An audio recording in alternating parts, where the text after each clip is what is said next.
ဟုတ်လေဟိုထမင်းချက်ကိုစံမရှိတော့ဗျ စမ်းမရှိမချက်မစားနဲ့ စားလို့စားမရမှာပေါ့ ဟာဘာလုံးမှလည်းမရှိဘူးစံလဲဝယ်ကြပတ်စံမရှိဘူးဈေးလဲသွားကြပတ်စံမရှိဘူးအေး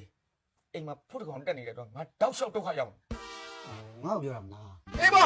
အိမ်မှာဖို့တက်တာမင်းတကောင်ကြီးတာလေမင်းမပြောလို့ငါဘယ်လိုသွားပြောရမှာ အားလေအောင်တိလားဟိုငါအဖေတို့အမေကရွာမှာဆိုလို့ရှိရင်လေဖုတ်ကိုဖုတ်လို့မခေါ်ဘူးဗျဖုတ်ကိုဖုတ်လို့ခေါ်လို့ရှိရင်ねဖုတ်တက်တယ်လို့ပဲမွေးတတ်တယ်အဲ့ဒါမျိုးဖုတ်ကိုတူးလို့ရှိရင်ဇောတိတာလို့ခေါ်ကြတာမင်းကဇောတိတာလို့ခေါ်ပါလား မင်းကငါဇောတိကကြီးလို့ခေါ်ရမယ်ပေါ့တာတို့ပါသိရတော့မခေါ်ဘူးမင်းလိုကောင်ဖို့တက်နေတာကြီးကိုဖို့ပဲခေါ်မှာပေါ့တိတ်ပဲမရှိတော့ကွာ မင်းမွဲမှာဆိုလို့ပြောတာ ဟာဒီတက်လည်းငါမွဲစရာဘာအကြောင်းမှမရှိတော့ဘူးနော်မွဲလေမွဲပြီမင်းကဖို့ကဖို့ပဲနော်ဖို့ကဖို့ပဲ ဟောဘယ်လိုလုပ်ပါလဲဦးစံမရှိဘူးဆိုတော့မင်းခုနေ့ကပေါင်လာတဲ့ပစိုးပြန်ယူပြီးပြန်ပေါင်လိုက်ပါလား အေးအဲ့ဆိုငါဘလို့သွားရွေးပြီးတော့ငါဘလို့ပြန်ပေါင်းအဲ့လောက်တော့ငါပိတ်ထိုးလိုက်တေးဦးမယ်ကွာဟေ့မင်းကရှိမှနေတာလည်းကြာပြီကွာနော်မင်းအလုံလေးပါရင်လို့နည်းလေးတော့မင်းမစင်စားဘူးလား စဉ်းစားတယ်ငါလုပ်ကိုဘာလို့မှမသိဘူးစဉ်းစားလို့မရလို့မစဉ်းစားပဲနေလိုက်တာ အဲ့ဒါကြောင့်မလုပ်တော့ဘူးပေါ့ ဟိုလုပ်မယ်လေလုပ်ကတော့လုပ်မယ်မင်းအလုပ်ရှာပေးလေငါ့ကို ဒီအလုပ်ချပေးဆိုကွာလည်းပေါ့ဝင်းနေနဲ့တီအောင်ကြွားအောင်လည်းနေရတယ်မင်းဟာကွာဒီမှာရောက်တာဘယ်လောက်ကြာနေပြီလဲဟမ်ချင်းကောင်းအိမ်ကိုမင်းသိလား တည့်ရတယ်ဟိုမှာချင်းဒီမှာကောင်းရင် အေးအဲ့ဒါကိုပြောနေတာမဟုတ်အဲ့ဒီလူတွေနဲ့ရင်းနေသလားအေးလူဆိုတာတယောက်နေတာရင်းနေမှုရှိမှအလုပ်ဆိုတာရမယ်အမေကခက်တီတီနဲ့နေနေတဲ့အခါကျတော့ဘေးပတ်ဝန်းကျင်မင်းတို့ဘယ်သူမှလည်းမပြောချင်ဘူးဘယ်သူမှလည်းမဆိုချင်ဘူးအေးအဲ့ခါကျတော့မင်းတို့ဘယ်သူကအလုပ်ပေးမှာတော့ ဟုတ်ဘူးငါဖေလိုမေတို့ကပြောတားလေလူဆိုတာတီတန်းတန်းခန့်ခန့်နေတာနေရတယ် မင်းတီတီမင်းတော်တော်တီတီနဲ့ခက်ခက်ညာညာကြီးပေါ့လေဟိုတော့တီတီနဲ့ခက်ခက်ညာညာမင်းတီတီနဲ့ခက်ခက်ညာမုံတုံးနေတာနော်နှုံနေတာပြပတ်ဝန်းကျင်ဆိုတာရှိတယ်ကွာတယောက်နေတော့ပတ်ဝန်းကျင်ဆိုတာအလုပ်ပေးတာဥမာဒါပါတော့မင်းချင်းကိုတော့အဆမောင်လေးမောင်ဝိုင်းစရဲနောက်ရဲဆိုမင်းနဲ့ရင်းနေမယ်ရင်းနေတဲ့ခါကျသူတို့အလုပ်လုပ်တဲ့ခါကျအလူလူတဲ့ခါကျဟာခင်ဗျားရေမင်းအလုပ်ရှိလားမရှိဘူးဆိုရင်ငါတို့လည်းလိုက်ခဲ့လေဒါအလုပ်ရတယောက်နဲ့တော့စရဲနောက်ရဲလို့ရှိမှာပေါ့ စားနောက်ရင်အလုပ်ရတာ စရဲနောက်ရဲတော့မဟုတ်ဘူးကွာရင်းနေအောင်လို့စတယ်ဆိုတဲ့သဘောအဲ့ခါကျသူတို့နဲ့ရင်းနေသွားမယ်ရင်းနေတဲ့ခါကျရင်ကိုအလုပ်လေးပါလေးရမယ်ဒါကိုဆိုလို့ချင်တာမင်းရလေ ဟုတ်ပြီအဲ့ဆိုငါဒီနေ့ကစပြီးတော့ဟာတီတီမနေတော့ဗနဲ့အလုပ်ရအောင်လိုက်ဆက်လိုက်မယ်လေနော် လိုက်စတယ်ဆိုတာလေလူဘောတယောက်နေတာအာဘာချင်းအဲ့လိုပေါ့အဲ့လိုပေါ့ အဲ့လိုမျိုးအားနာလို့ အားနာကြမလို့ဘူးလေမင်းနဲ့ရင်းနှီးမှုရှိမှမင်းအလုပ်ရမယ်တကယ်ငါအလုပ်မရှိဘူးဆိုရင်မင်းရှိမယ်ဟုတ်လားမင်းရှိတယ်ဆိုရင်ငါမရှိဘူးဆိုရင်တယောက်နဲ့တယောက်ဒါဆိုမင်းကရတာရှိရင်ငါစားလို့ရတယ်ငါလုပ်ရှိတဲ့ကငါရှိရစားလို့ရတယ် ဟုတ်တယ်လေအဲ့ဒါ ဟုတ်တယ်လားအေးအဲ့လိုခက်တီတီနေခိုင်းတာမဟုတ်ငါပြတယောက်နဲ့စားရင်တော့အဲ့လိုအဲ့ကကြတော့မင်းနဲ့ငါနဲ့ပို့ပြီးရင်းနှီးမှုလေးမရှိတော့ဘူးလား အေး အဲ့တော့လည်းမဟုတ်ဘူးငါပြောချင်တာမင်းကလည်းမျက်နှာလာကုတ်တယ်လို့စားတယ်နောက်ဒါလည်းလေးလေးဘောဒါပဲပေါ့ဟုတ်လားနော်ရင်းနှီးမှုပြအောင်တော့စားရင်တော့လို့လာလာလက်ပိတ်သွားမယ်ရပြီလို့ အဲ့လိုလုပ်မယ်နော် လာလက်ပိတ်သွားမယ်ဝါအဲ့ဒါကြစားတာနဲ့ပြောင်းလို့ဖြစ်နေတယ်မင်းကလည်းစက်သားရုပ်လေးထားတော့နော်ဖြစ်နေတယ်လေ မလေးစမယ်လို့မျက်နှာအကျော်ရုပ်အောင်လို့လုပ်နေ လာလက်ပိတ်သွားမယ်အကျူလေးပါလေရမလားလို့နေမှာသွားပြီးတော့နိုင်ငံငါကုန်းလေးထောင်ဘူးလားအကျွေးကောမှာတော့ အကျွေးလုပ်ပြန်ပြီလားအရင်ကျွေးလည်းမဆက်သေးပဲနဲ့ ပေးပါမယ်ဟာနင်းလည်းဘာဖြစ်နေလဲ ရှင်လည်းပြောလိုက်အဲ့တိုင်းပဲ လဲလို့ပါဟာတထောင်မိုးလေးဘာဖြစ်နေလဲ ဟုတ်ကောင်းကျွေးတွေပဲလားဘာဖြစ်နေတာပေါ်တော့နဲ့ဘာဖြစ်နေလဲ ဘာဖြစ် ဘာလဲကိုစားမို့လား ငါတော့ပဲသူကုန်းစားသူကုန်းစား ထုံတော့မှာလားမမွေနဲ့မောက်ကုန်မယ်ဘယ်လိုဖြစ်နေလဲမသိဘူးပြေစိုးစရာမဟုတ်ဘူးဟာလာပြီးသူများဆေးချောင်းနေတာကို ဟာဟေးဖုန်းတော့ စ ဟာစားတော့ဟာရောဟောမင်းပေးကုန်ပြီးတော့ကောက် ဘာဖြစ်လဲမသိဘူး ဟာလည်းမသိဘူးဟာ အော် သူရဲ့စီးပွားရေးလုပ်နေမနောက်ရှက်တယ်မ ဟောစလုပ်ကုန်တေးကုန်တေးကုန် ဟာဘာလို့လဲလောက်နေသူများကို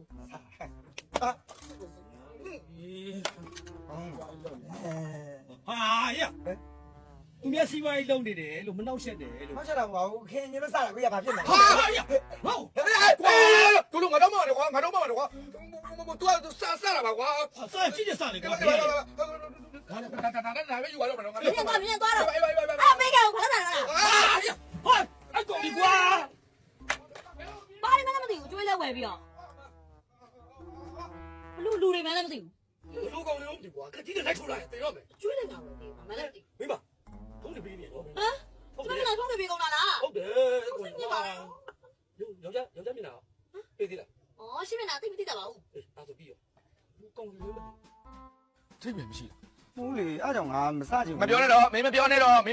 မဟုတ်ရင်မင်းနဲ့ငါနဲ့ ငါသူတို့စားလို့ဆိုတော့သူကစားတယ်ထင်သွားပြီးတော့ ဘလို့စားတယ်ထင်ရတာလို့စကားဘလို့တွေပြောနေမှလည်းမသိဘူး အားကြောင့်ငါမစချင် မင်းကဘာမှမပြောနဲ့တော့ဟာနော်မင်းပြန်လိုက်တော့ကြာ ပြန်လိုက်တော့မင်းပြန်လိုက်တော့ ဟုတ်လေမင်းကစလို့ငါသွားစားလေမင်းကလေငါအဲ့လိုမျိုးစားတတ်တဲ့လူမှမဟုတ်တာ ဟာမင်းကစဆိုတာလေနည်းနည်းဟိုကအရေးကြီးကြီးစလေကွာမင်းကကွာစတာမဟုတ်ဘူးရိုက်ပေါက်တော့မှရိုက်ပေါက်12ပေါက်တပေါင်းမှမလွတ်အောင်မင်းကစ ငါဘယ်လိုအနေနဲ့မှမသိတော့ဘူးမင်းကစဆိုလို့စားတယ်မနေ့ကတော့ငါစားလိုက်လို့တော့စားတယ်ထင်တယ် ဟိုစတာလို့မတင်လို့မင်းဘယ်လိုတင်ရမှာတော့လို့စတယ်ဆိုတာအားကြီးအဲ့လိုစခိုင်းတာမဟုတ်လေကွာမင်းဟာကွာတန်းဘရားမလာလေးကြောက်ပြောနေတဲ့ကိစ္စကြီးမင်းဟာ ဟောပျော်အောင်လို့စားတာလေဟိုကမင်းက ငါပြောတာအဲ့လောက်ကြီးကိုစားရမလို့တယောက်နဲ့တော့စားတယ်ဆိုတော့ခုနလောက်စားလိုက်နောက်နေ့တွေ့တဲ့ခါကျတော့နည်းနည်းပို့သားလိုက်အဲ့ခါကျရင်ရင်းနှီးပြသွားမယ်တောင်တော့ကွာဒီကိုးနိုင်နဲ့ရင်းနှီးတယ်ဆိုရင်တော့ဟာလာကိုအကျွေးယူစားလို့မရဘူးလား ငါမှကိုမစားတာ ငါစားတယ်စလိတ်လို့ရင်စလိတ်ရမယ်ဒါကြောင့်မလို့စားခိုင်းတာမင်းဟာကွာရန်စကားတွေသွားပြောသူဖြစ် နောက်တစ်ချက်ပူစားလိုက်မယ် ဘလို့ပို့စားပါလဲအခုတော့စားတာပြဿနာတက်လာတော့ထပ်ပြီး မင်း ပို့ နောက် စားတယ် တစ်ချက်ပူစားရင်းနေပါ တခွန်းစားအရင်ဆုံးစားအောင်ပေါ့မင်းဟာအခုဟာကွာ ပြီးတော့နောက်တစ်ချက်မှအစပြန်စားလိုက်မယ်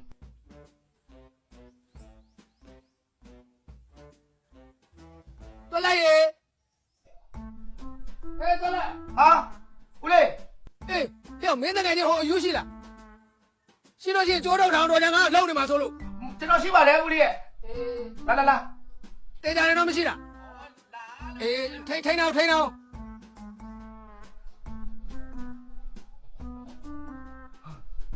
လေး အေးကွာခါရီလေးကြောက်ပြောထိန်းအောင်မင်း ဘာမှမဖြစ်ပါဘူးလေကျွန်တော်ရှိတယ် ဟာကြောက်တယ် ချိပါကျွန်တော်လားချိပါ အာဘယ်ကလဲချီးပါမှာတော့ငါညရကားစီးလာတာပစ္စည်းတွေဝယ်ပြီးတော့ညနေပြန်အောင်မှာ ဟော အဲ့ဒါပစ္စည်းတွေတားလဲအိတ်ရှင်လေးလို့ပါမင်းမခဏလာလိုက်တာတော့3နာရီလောက်တော့နို့ နှုတ်ပါမယ်ဟောအားလည်နာတယ်အိမ်မလည်းဟိုဘာမှမရှိတော့လေဘယ်လိုကြွေးရမွေးရ ဟောငါကားသိမ်းမှာစားပြီးသားမစားတော့ ဦးလေးပတ်တန်ချီလိုက်ဟောလေဟာတက်တာမဟုတ်တော့ဦးလေးဟာလေဦးလေးမစားပါဘူးကျွန်တော်တို့ကလည်းမစားသေးဘူးဆိုတော့ ဩမင်းတို့မစားနေတာ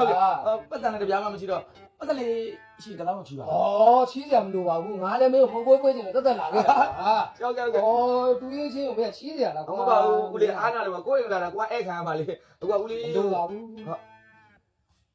အိုင်ဘော ။ညခဏတောင်းမကိုယူလာလိုက်။ဒါတော့ငါလမ်းစိတ်ကြံလို့လမ်းစိတ်တွေသုံးမယ် ဟုတ်ကဲ့ပါဟုတ်ကဲ့အဲ့တော့ကျွန်တော် အဲ့ဒါငါဇောတိကလို့ခေါ်လို့ မင်းကငါဇော်ဒီကလို့ခေါ်အောင်စက်တီတော့ကလည်း ။ဒါလည်းစကားများမနေနဲ့ ဟုတ်ကဲ့ဦးလေးအေးဟိုအစီအစဉ်ပေးလိုက်ဟုတ်ကဲ့အဲ့တော့ကျွန်တော်စောင်းမတော့သွားလိုက်မယ်နော် ။ငါဘယ်နာရမလဲ။ဘယ်တော့မှပူတယ်နော် ဟုတ်ကဲ့ဒီမှာပါသူစီစဉ်ပေးပါလိမ့်မယ်သူစီစဉ်ပေးပါလိမ့်မယ် ဦးလေးနော်တွေ့ပါမှာစားအေးပါဗျာအဲ့ဒါကျွန်တော်အကောင့်ပြင်ပေးလိုက်မှာ လုံးလာပြီလုံးလာအခန်းပြင်ပေးရမလားအခန်းထဲမှာမအေးဘူးလို့ဆိုရတယ်ပြောနေလေကဲဒီကြောင့် ငါတိကျပျော်စားတာလေဦးလေးပျော်ထားလိုက်မယ် ငါသိချင်ပါတော့ခဏလေးတော့ဦး ။ လေး နည်းနည်းတော့ပြန်လာအောင် ဟုတ်ကဲ့ပါဦးလေး ။အေးမင်းကောင်လည်းငါ့ကိုတယောက်တည်းမထားခဲ့နဲ့ဦး လေဖြာလေး ။အေးငါခေါင်းနဲ့ကြိုက်နေပြီ။ငါတော့ကားစီးလာ။အေး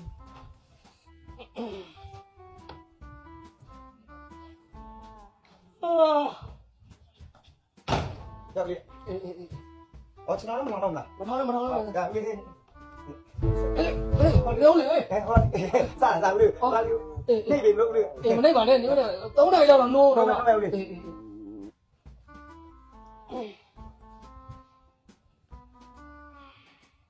လေ3နာရီကြာနှုတ်ရမှာနော် အေး3နာရီလောက်ပဲကို နိုင်ကြည့်လာလိုက် အေးပါအေး အေးလောက်လေခုမှ7နာရီမှမဆိုသေးဘူးနော် အေးပါ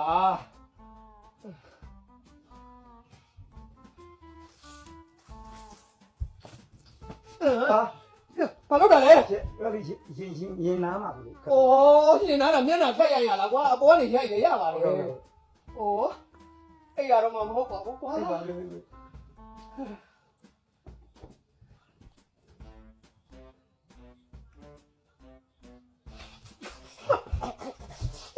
ဘာလို့တာလဲ ရင်ကောင်းလားဩရင်ကောင်လားပါဒီခါနေတာမဟုတ်တာရက်ခတ်နေတာမဟုတ်ဘူးလားမလုံးလည်းမလုံးပါနဲ့ကွာတော်တော်အိတ်ရှင်လို့ပါ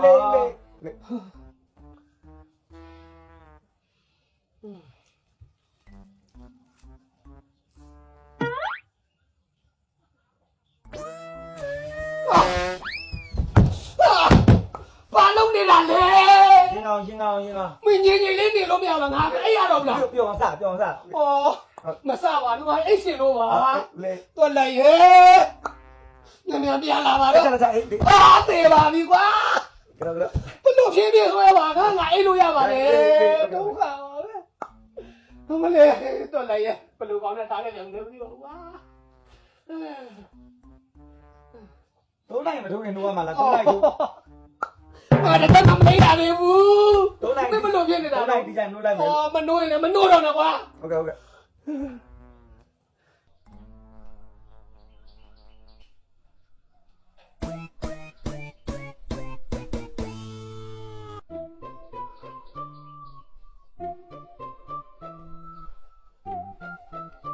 လိုက်တာကွာဒုက္ခအေးလေးရောကဲဦးလေးအေးအောင်ကျွန်တော်စီစဉ်ပေးမယ်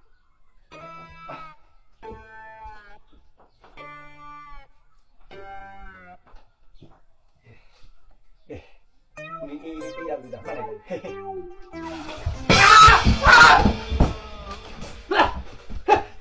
ဘာလို့လာတော့ ဦးလေးအရင်ကလို့အေးအောင်လုပ်ပေးတာလေ အော်အဲ့တော့တော့လာတော့နိုင်ရဲ့ အားနာနေတော့ဦးလေးရဲ့ဦးလေးနဲ့ကျွန်တော်နဲ့မတွေ့ဘူးဆိုပေမဲ့သူနဲ့ကျွန်တော်နဲ့လည်းကြိုက်ကလည်းကြားပြီအခုအိမ်ကြီးရောက်လာတယ်ဆိုတော့အမှန်ဆိုကျွန်တော်လာတွေ့ရမှာလေအကျန်းအားနာတယ်ဟုတ်ဟုတ် အားလာတယ်မဟုတ်ဘူးကွာဟိုဦးနဲ့သမီးကလည်းပဲ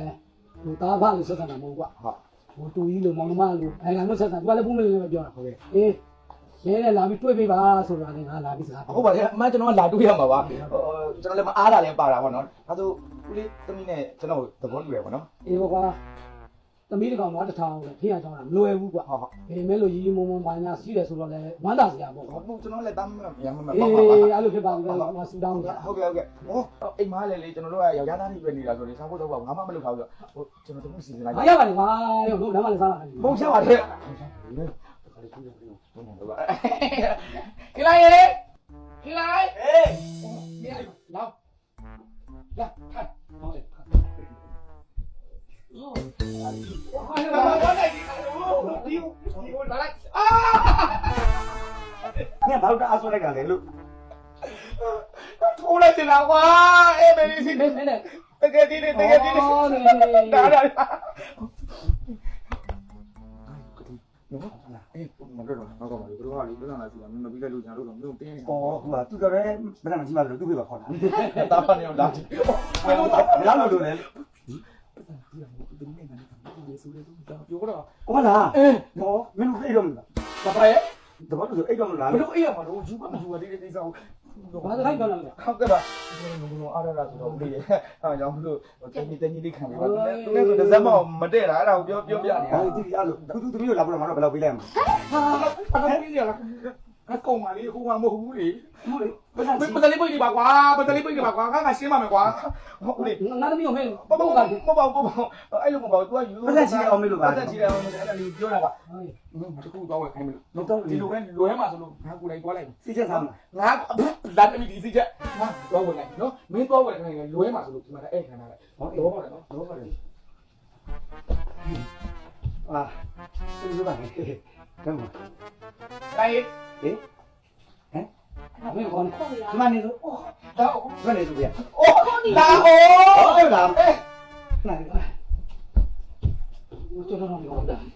အကောင်မလေးမင်းကြည့်ရ ဘောကရီမောတော့ပြောတာ ကြည့်ရအဲ့တော့ဟိုမင်းအစင်ပြေအောင်နောက်ဆိုရင်ကိုနဲ့အတူတူနေကြမှာ ဘာနဲ့သူလဲသူလဲမှာ ကာနဲ့နေမှာပြောတာကပိတ်ထိုးလိုက်ဦးမှာဒါမျိုးကျတော့ဒါအတက်နေတယ်အစင်ပြေအောင်လို့ဆက်ဆံတော့တော့တော့ဆက်တော့ပြော စားတော့အေးပြောလို့ရတာဟော ဒီကရင်းနေ ဟောအေးရင်းနေအောင်နေတယ်နော် ငါနဲ့ညားတော့မှာ အေးဟုတ်တယ်နော် ဟုတ်တယ် အေးဟုတ်တယ် မလွဲချင်တော့ အေး ငါတော့ဝယ်ကမင်းလွဲမှာဆိုလို့ငါ တိ တော့ ငါတိငါတိမင်းလည်းမလွဲလာနဲ့တော့ ငါလွဲတယ်လားဟော စားလာလိုက်မယ်နော် ဒီမှာလည်းနေတယ်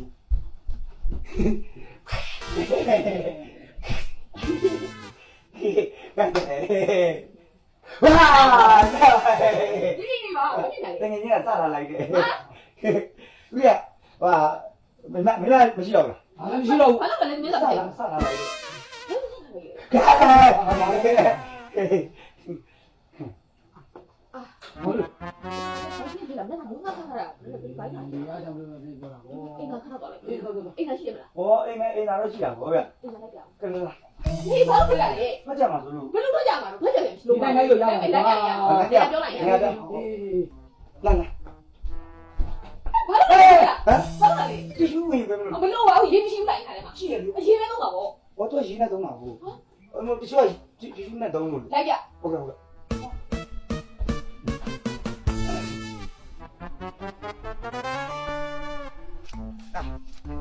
ကျွန်တော်တို့အိမ်မှာဟိုကတင်သားအိမ်လား အေးရရ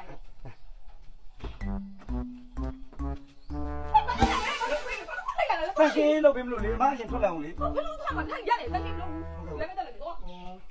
ဖက်ရှင်လည်းမလို့လေပြီးပြီလား အခုမှဝင်လာလဲ အမပြီးပြောတော့လို့ကျွန်တော်စောင့်နေတယ်လို့ လက်တက်နဲ့သွားတော့ ဟာမလို့ပါနဲ့တင်နေတယ်သူကမှလို့ဘူးမလို့ပြောနေမယ်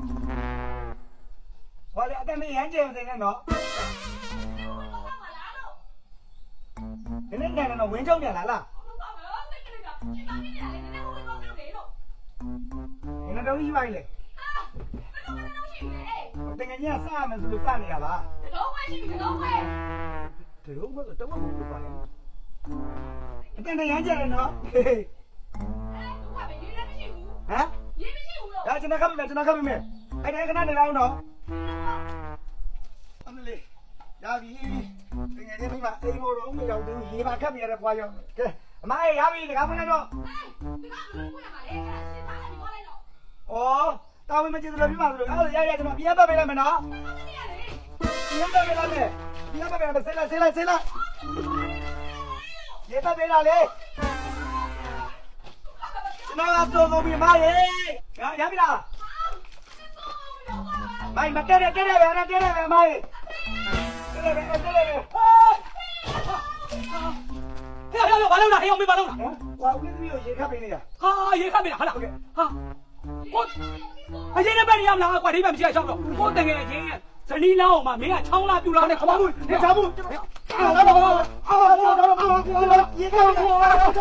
နဲ့ကွာ ခဏတော့ဘလို့ပြလာတော့ဘလို့ပြလာတော့ငါသမီးကိုကွာလာချောင်းနေတယ်ကွာအိမ်လာကြတော့ ငါချောင်းတော့မရိုင်းလိုက်မင်းကောင်မလေးရေခတ်ပေးပါဆိုလို့ငါရေခတ်ပေးတာအဲ့တော့ထွက်မယူရထွက်မယူငါအဖြစ်နေရင်နဲ့ပဲပေးတာလေ तू ကအိမ်သားထဲမှာဗော ဟုတ်တယ်အိမ်လာထဲမှာကွာ အေး အာဘာလို့မသိဘူးကွာ ဒီလေးစမ်းပါနေ ရကျုပ်အဖြစ်နေကြီးရ ဟာတဲ့ရဲကြည့်တော့ပါဦးဒီချိုးတာအိမ်သားထဲမှာဝင်ချိုးရလား အိမ်သားနဲ့ချောင်းတာမဟုတ်ဘူးရှင့်ကျမပြောတယ်တော့ထားခဲ့လို့မဖြစ်ဘူးလို့ပြောထားဘာလို့ထားခဲ့တာလဲသူပြည့်နေရင်းနဲ့ပတ်နေတာရင်းနဲ့ပတ်နေတာငါတော့ငါကျမပတ်နေတာရင်းနဲ့ ဟောဒီကွာရေချိုးနေတာမှလို့ဒါဆိုအပြင်းနဲ့တော့ပတ်နေတာဗော အိမ်သားနဲ့ကဘလို့ရေချိုးရမှာလဲအပြင်ကနေပတ်နေတာလို့ဒီမှာရှင်ကျမကိုနောက်ထပ်ဘလို့မှလာမပတ်တဲ့နဲ့ရှင့်လည်းကျမမပတ်တဲ့ဘူးရှင်နဲ့ပတ်တဲ့နေတဲ့ပြသူ့နဲ့လာပတ်တဲ့နေအောင်ပါပဲရှင်ကျမ ဘာမှသမီးဟာဒီလိုဥတူတူအောင်တောင်ကောင်ဝင်နဲ့ဘတော့မင်းတော့လို့ အေး ဦးလူအောင်တော့ကောင်းလို့ပါကောင်း အဲ့ဒီဥတူတူအောက်တောက်တောက်ဆိုတာမင်းတို့ကောက်ကိုပြောတာ